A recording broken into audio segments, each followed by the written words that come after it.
Let's pray muna. Hallelujah. Thank you, Lord Jesus. Salamat sa gabing ito. Lord, thank you, Lord, sa bawat revelation niyo sa amin. Thank you, Lord, for your instruction daily sa aming buhay. And thank you, Lord, for your daily protection, Lord, kahit na maulan, Lord, kami ay safe even to our families, Lord. May mga battles man kami, pero ikaw po ang katuwang namin, Lord, to battle, Lord, lahat ng mga problems namin. And we thank you, Lord, that lahat ng yan na pagtatagumpayan dahil ikaw po ang kasama namin. Lord, tonight, kayo lang po ang maitaas, Lord, sa aming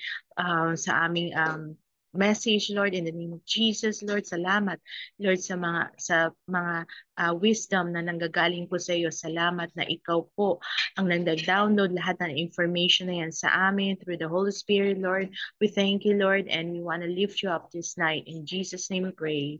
Amen. Ang doon po tayo sa Luke 5. Actually na-topic ko na to nung short exhortation nung sa prayer natin before yung sa Sunday prayer natin.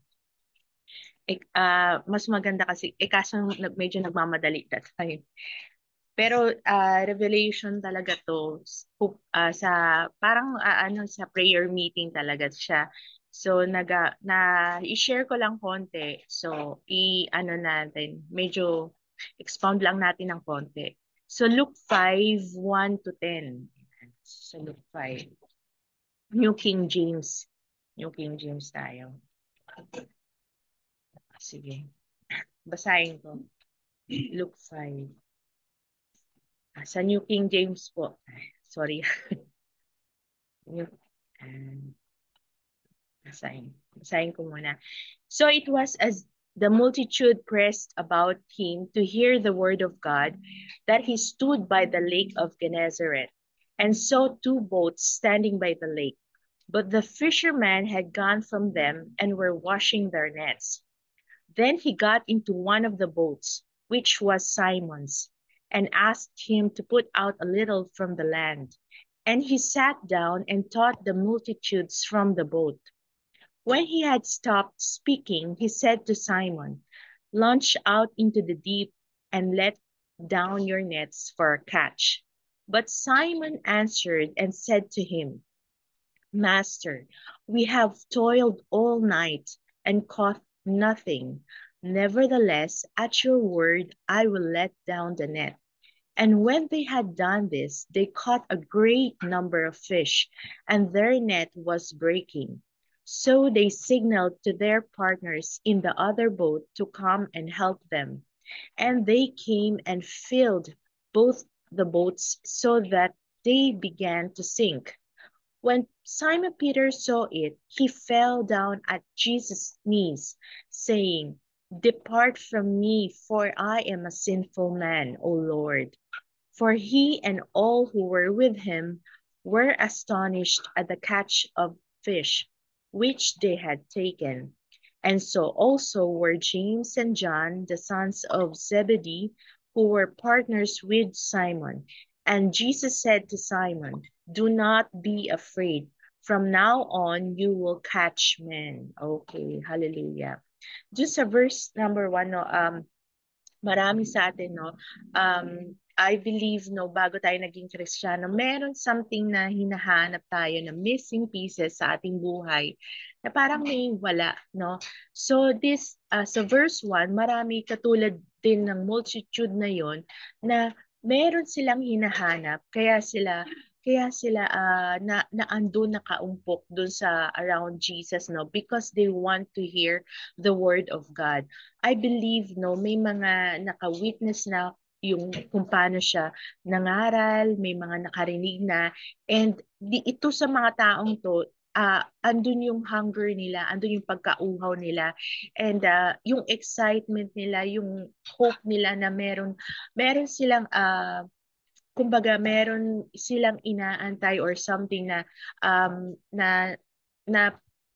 parang meron silang kumbaga parang may kulang sa kanila, parang may mapupuno, kumbaga may mapupuno sa kanila. And the good thing naman, no, si Jesus talagang kapag hinanap natin siya, kapag dinesire natin siya, dadaan siya sa ating buhay, dadaan siya talagang magpaparamdam siya, magagawa siya na mismo yung aabot sa atin, no? Katulad nga dito sa verse 1, so it was the multitude pressed about, no? They want to hear the word of God. And he stood by the lake of Gennesaret. Ngayon, nung nandun na siya, no, Jesus saw two boats, dalawang bangka.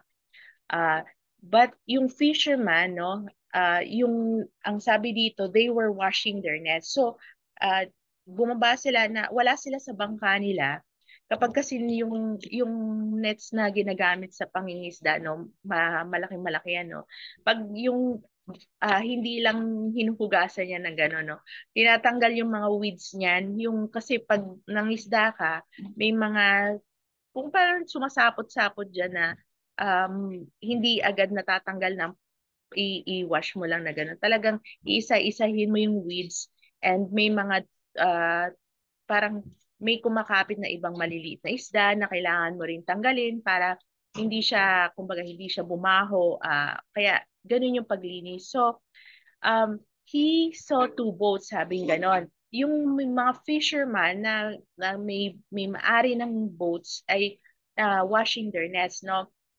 Then, then he got into one of the boats, no? Ah, yung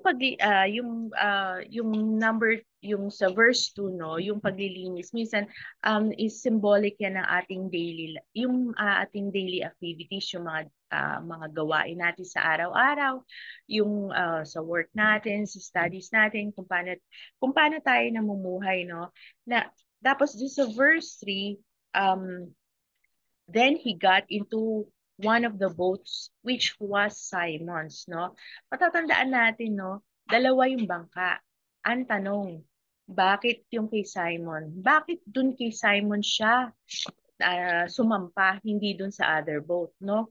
Anong meron yung kay Simon na wala yung other boat, no? Dito, yung revelation sa akin, no?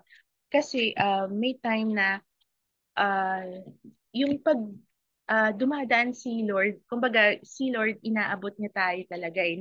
Siya yung gumagawa ng way para yung tayo makakilala sa Kanya, magkaroon ng relationship sa Kanya. The thing is, minsan, yung heart natin hindi prepared, no? Hindi prepared. Kumbaga, i-picture nyo yung boat, no? Um, Although naandun na sila, nag-wash ng net, pero maaari yung other boat marumi pa. Ganyan, ganyan no? Sa buhay natin, no? Parang dadaan si Lord. Pero dahil ang dami nating baggage, ang dami nating strongholds, ang daming unforgiveness sa ating puso, si Lord, hindi natin siya napapansin, no? Hindi tayo ready na i-accept yung word niya, no? Kaya dito, yung bakit siya doon kay Simon, maybe Simon, he was ready. His heart was ready to accept. Naging receptive siya kay Lord. Maaring yung isa, nag-wash ng net, andun na si Jesus Christ, gusto niyang sumampa sa boat, pero di siya pinapansin, no? Dahil masyado siyang busy, ayaw niyang maantala doon sa ginagawa niya. Ganyan din tayo minsan, no? Sa sobrang busy natin na nakikarried away, na preoccupied na tayo ng ating mga daily na gawain, tapos hindi na tayo, kumbaga na left out natin yung, yung time natin para kay Lord. So maybe Simon, he was prepared that day. Yung boat niya, malinis na, kumbaga, na iahon niya na yung dapat niyang iahon. Maybe may mga timba, may mga sagwan, no, na nasa boat, nalinis na niya yung boat niya, doon na lang siya nag-aayos, and then um, pwede rin na siya ay huminto para, kumbaga, parang i-allow si Lord dun sa kanyang boat, no? That's the difference. Kasi, kung bakit yung dalawang bangka, no? Kasi dito, pinicture talaga, he saw two boats, no? Hindi naman sinabing one boat lang. So, two boats. Bakit si Simon siya sumampa at hindi dun sa other boat? So, katulad nga nung sa Matthew 7, Matthew 7:6, no? Sabi doon, do not give what is holy to the dogs, nor cast your pearls before swine, lest they trample them under their feet and turn and tear you in pieces. So ibig sabihin, no, kapag um kahit yung mga tao, no, they needed God. Minsan hindi nila nare-realize na they needed a savior, no? So kahit i-push mo ng i-push yung word ni God sa kanila, kahit gaano pa yan kaganda, kahit gaano pa yan, kung sarado yung puso nila, no, babaliwaliin lang nila yon, no, masasayang lang. So, that's the reason why God chose Simon's boat, because Simon's heart was ready that time, no? So, ngayon, yun yung yun yung revelation sa akin na kapag huwag niyong ibigay sa maaso ang bagay na banal, no? Yun sabi sa Matthew 7. So, dun naman sa and after that, no? Then sabi diyan, and asked him to put out a little from the land. And he sat down and taught the multitudes from the boat. Nung inalaw na ni Simon, nung kumbaga, pinahiram niya yung bangka niya kay Jesus Christ, no? Sabi ni Jesus Christ, hindi lang siya nagstay dun sa seashore, no? Although, pwede naman siya magstay, mas malapit yung mga tao sa kanya, pero bakit kailangan pa niya sumampa sa boat, kailangan pang i-put out a little from the land. So, dito, yung, ang revelation sa akin, no? Um, et i-picture nyo, no, kapag yung na-press, kumbaga pag magkakatabi kayo, no, kumbaga siksikan kayo na press siya ng mga tao. Kung makarinig man, kung halimbawa nagsalita man siya, nag-preach man siya, ang makakarinig lang yung mga nasa paligid niya. Hindi makakarinig yun sa likod or yung sa mga bandali, yung medyo bandalikod. Hindi yung pag-receive ng voice or ng yung message hindi buo, no? When you go nung sumampa siya sa boat, no, it parang it pictures na it's like a platform, no. Nung pinut out yung boat, inurong ng konti, no, dun sa may tubig, no. Um, 'Di ba ang water, yung sound can travel sa water. Kumbaga, it creates, kumbaga, echo, 'di ba, nakita niyo sa mga submarine, no, kumbaga, parang ang pinakita dito is for us, God wants us to hear yung buong buo, yung message na for us to have a better view, yung better angle para talagang ma-receive natin ng buo, ng walang choppy-choppy, yung kanyang message, no? For us, yung multitude that time to have that vantage point, no?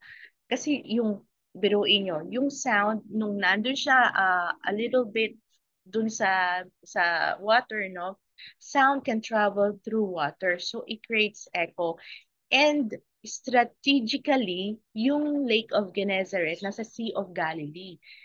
Kung titingnan nyo yan, yung paligid niya, maganda yung location niya, ang paligid niyang bundok. So, pag kumbaga yung voice pag nag-preach si Lord, talagang may echo yan, nare-receive nila ng buo yung message ni Lord, no? So, it's a vantage point for them, no?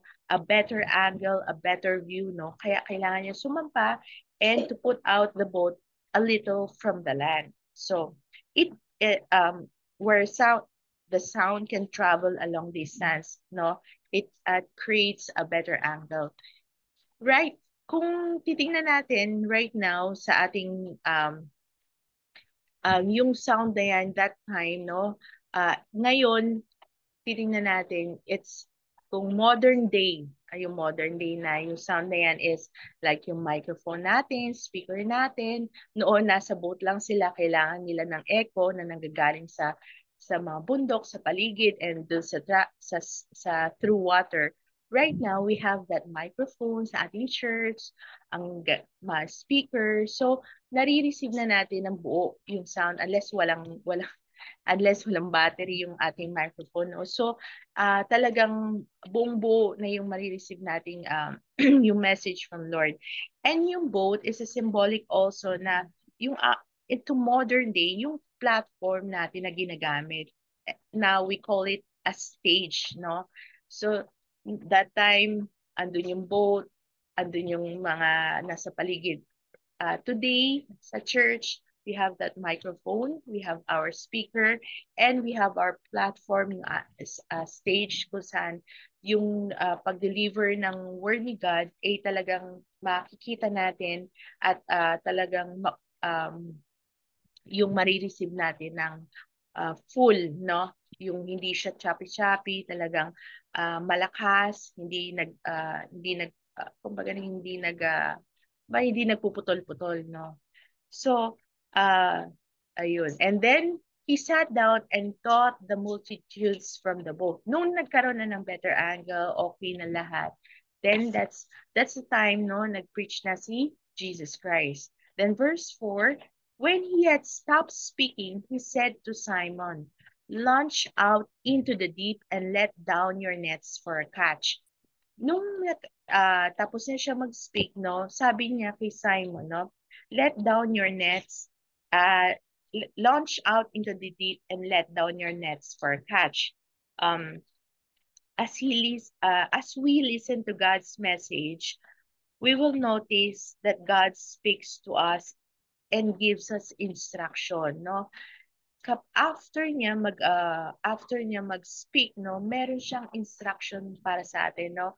As we read, no, hindi natin minsan 'di ba pag nagre-read tayo ng word ni God, meron kang every time, no, meron siyang magi-speak siya through yung word ni Lord sa iyo. Meron siyang instruction sa iyo. Oo nga, no, bakit minsan makaka-reflect naman na, oo nga, no, bakit hindi ko ginagawa to? Bakit nga ba ganito? Kumbaga, magkakaroon ka ng conviction, magre-reflect ka dun sa word ni God na yung binabasa mo. So, as we read His word, as we receive yung message na nagaling sa Kanya, meron siyang instruction para sa iyo to do, no? Parang kailangan may output, kailangan merong action, ganyan, di ba? Pag nagawa tayo ng merong action to do, parang gano'n.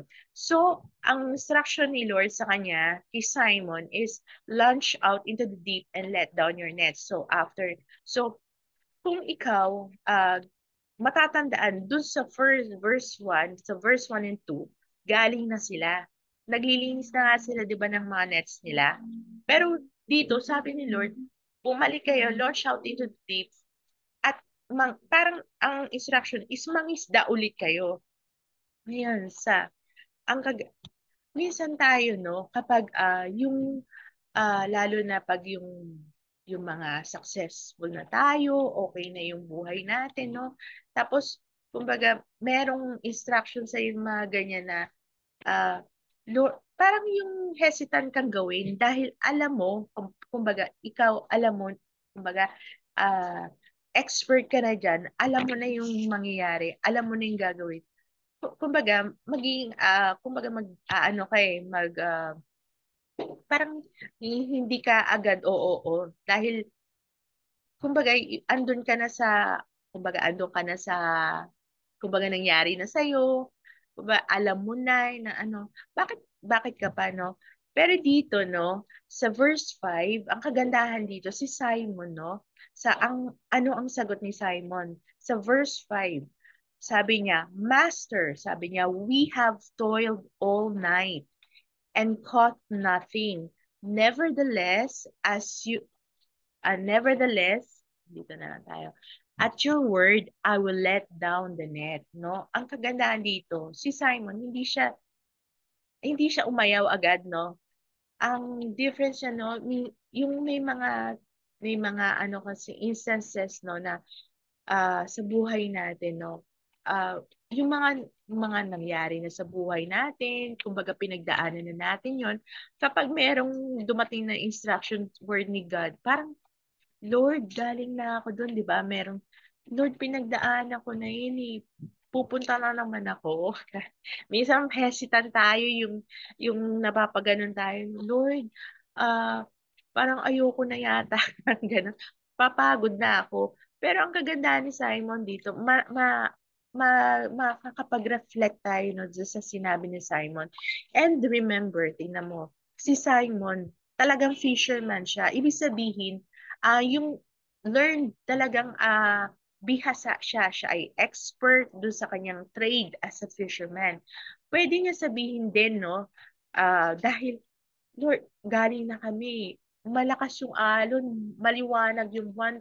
For sure, wala kaming makukuhang isda dahil galing na po kami dyan, Master. Magsasayang lang kami ng pagod. Ganun, wala rin kami makukuha. Pero bakit hindi niya sinabi, no? Bakit hindi siya nag-resist doon sa sinabi ni Lord, no? Kahit alam niya nangyari sa kanila na galing na nga sila pero wala silang nakuha. Because no nung pinahiram niya yung inalaw niya si Lord sa kanyang buhay, naging receptive siya. Yung preaching ni Lord, yung word ni Lord, nag-minister, nag-manifest sa kanyang puso. Talagang nagkaroon ng revival no sa kanyang buhay, sa kanyang puso at that time, no? At andun yung eagerness niya sa yung sumunod, nagkaroon ng obedient heart, no? Naging receptive, and then after that, nagkaroon ng obedient heart, no? Kaya ano sabi niya, nevertheless, at your word, I will let down the net. O yun, andun na yung pagsunod ni Simon, no? Then, verse 6. Okay, verse 6. And when they had done this, they caught a great number of fish, and their net was breaking. Ayun na nga. Nung sumunod si Simon, no, um, nakita niya yung himala na ginawa ni Lord, no? Na hindi niya akalain. So, so sobra-sobra talagang sabi nga dun sa ano no, sa Malakay 3 sa Malakay 3:8 or 3:10 parang gano'n na talagang binuhos ni Lord. Nagkaroon ng himala. Nagkaroon ng breakthrough para kay Simon dahil dun sa pagsunod niya, dahil dun sa receptive heart niya, talagang ni-receive niya si Lord ng buong buo. And even yung kanyang word, no, yung instruction, hindi siya nag-say no, talagang nag-say yes siya dun sa instruction ni Lord sa kanya. Kahit na galing na sila, kahit na alam kong pagod na siya, no, in the name, ayun, talagang siya ay nag-yield dun sa instruction ni Lord. Kaya, after, and their net was breaking, so sobrang abundant talaga, na-receive talaga niya yung pagpapala that time, no? So, anong ginawa niya? So, they signaled to their partners in the other boat to come and help them. And they came and filled both the boats, so they began to sink. Ito yung revelation. Minsan may mga pagpapala no, sa atin or sa ibang tao. Remember na as we receive yung blessing, no, um, yung sabi nga dito, blessings are meant to be shared, no? I-share natin yung blessing. Bakit? Marami akong nakita na balitaan, no, na yung maraming nabalitaan na naka-receive sila ng breakthrough, pero after ilang years or parang bumalik sila doon sa dati nila. Bakit? Kasi yung blessing na supposed to be na i-share nila, no? Dapat yung i-share nila, pero hindi ni-receive lang nila at para sa kanila lang. Dapat, sabi nga ni Lord, no, we are stewards of God's blessing, no? Hindi lang natin dapat sinasarili, dapat share natin. Bakit? Dito na rin sa verse na to, no? Makita nyo, doon sa verse 6, the net was breaking. So, ibig sabihin, sobra-sobra na. Even the net, no? Kapag hindi nila in-unload yung iba, talagang masisira yung net nila. And even, sabi nga dito sa verse 7 din, so that they began to sink. Kung hindi nila sinare yung blessing nila, malamang yung bangka nila lulubog. At pag lumubog yun, nasa na, di lahat ng mga isda, di na wash away na rin. So, ganyan din yung nangyayari sa iba na as they receive their blessing, nakita mo, biglang boom, ang dami pagpapala. Pero, bakit bigla? Madali rin nawawala kasi hindi hindi na right yung heart nila to receive. Wala sila yung good stewardship, no? Kaya yung blessings din, parang dumadaan din lang sa kamay nila. Parang dumaan lang, um, pero hindi siya naging fruitful, ganon. Hindi siya naging fruitful. Tapos yung kaya dapat i-share natin. So na verse 8, when Simon Peter saw, yan, it when Simon Peter saw it, he fell down at Jesus' knees, saying, "Depart from me, for I am a sinful man, O Lord." Ayan. So, nung nakita niya yung himala, no, actually, it's turning point talaga yan, no? Marami sa yung naririnig natin testimony, no? Talagang himala talaga ni Lord sa kanilang buhay, kung paano sila before and after, paano sila nabago yun, no? Nung talagang makakilala sila kay Lord, no? Na andun, nung ni-receive nila si Lord, talagang sinapuso nila even yung kanyang word, no? Uh, inaccept nila as their Lord and Savior. Nagkaroon ng breakthroughs, nagkaroon ng himala, and nagkaroon ng repentance, no? So sa verse 8 na yan, merong repentance. Na-realize si Simon, no? Minsan, yung Lord, am I worthy of this, kumbaga, blessing, ganyan. Minsan, mapapabulay-bulay tayo, no, sa mga nangyayari sa atin.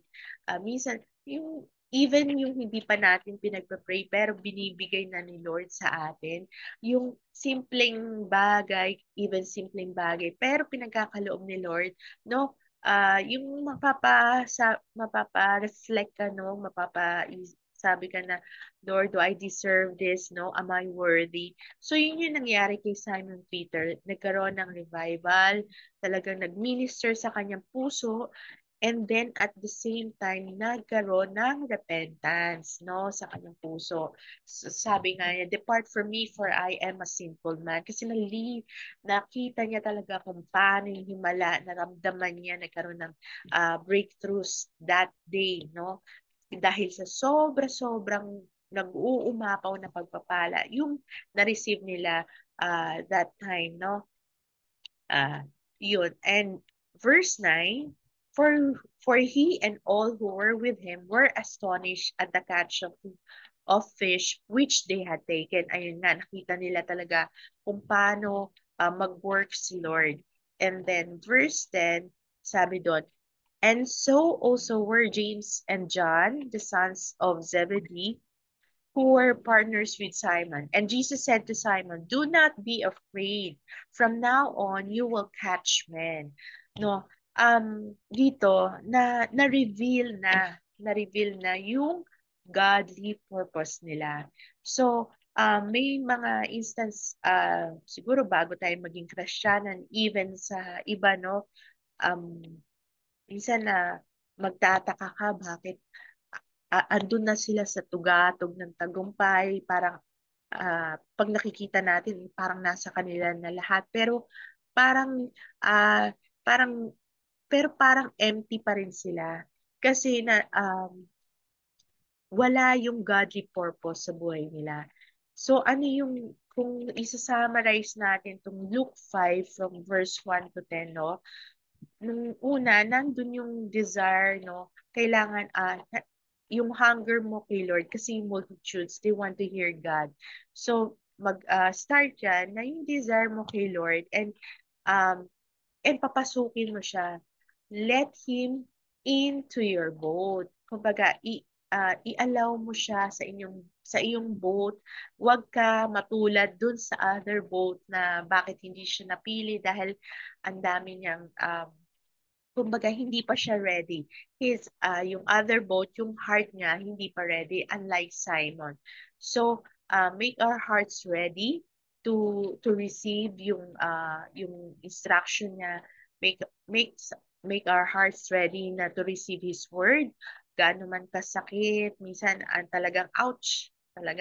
Talagang minsan kala mo ikaw yung na sinusulat dun sa nakasulat dun sa ano no sa word niya, dun sa Bible, no, as you read His word. And then, yung, yun nga, receive His instruction. As we read yung word niya, meron at meron siyang instruction sa'yo, no? And, andun na, andun yung kailangan, yung obedience, no, natin. Kasi, um, kita mo, parang full package siya. Kumbaga, bago na-reveal yung godly purpose niya, una, he let yung boat, pinaakit niya si Lord sa kanyang boat, and then nag nakinig siya ng word, and then um, ni-receive niya yung instruction, then inobey, nag-obey si Simon dun sa instruction ng Lord, then after that, nagkaroon na ng miracle. No? So, kailangan natin sa ating buhay rin, no? May times, no, um, hindi naman lagi tayong okay, hindi naman laging yung puso natin, no, may talagang times na actually na marami rin sa mga kapatiran, no, ang dami nga natin pinagpe-pray, no, dumadaan talaga sa battles, no. Dito ang revelation sa akin, kahit hindi lang to ano hindi lang to one time. So every time na dumadaan tayo doon, you have to let papasukin mo ulit si Lord sa inyong boat. No, and then after that, no, makinig ka ng word niya. And then after that, you receive again His instruction. Then after that, you obey yung sa kanyang word. Then after that, wait for Him to work at yung kumbaga, let Him work. Yung kumbaga, yung work, hintayin mo na siya yung mag-work sa'yo. Huwag mo pangunahan. And then you will see yung kanyang, kung paano siya mag-work sa iyong buhay. You will see miracles. And then you will have that, you will receive you will have that repentance kasi bago ka makapunta dun sa yung bago ka magkaroon ng repentant heart kailangan mo muna magdaan dyan sa process and step by step na yan. Then after that ng repentance, no, na andyan na yung i-reveal na sa yung godly purpose. So every time na ikaw nahihina, balik ka dito, balik ka doon sa boat, let Him into your boat again, no? Balik ka doon sa process na yun, no? Para hindi ka ma-derail, hindi ka mawala doon sa God-given purpose niya para sa iyo, no? Hindi yung parang minsan kasi meron tayong hinahanap na iba na hindi natin na alam na parang medyo napapalayo na tayo, no? Balik tayo doon sa boat kung saan si Lord, no? Balik tayo doon sa boat niya at let Him into your boat again, no? Kailangan lang yung puso natin, no? Para doon tayo kay Simon's boat, hindi doon sa other boat. We have to prepare our heart na maging receptive, na talagang ma-receive talaga even yung rebuke niya kahit masakit, no? Kahit na yung time na kahit dumadaan tayo dun sa struggle, no? We have to have that yung our hearts ready. Ayun lang. Ayun lang po. Salamat po.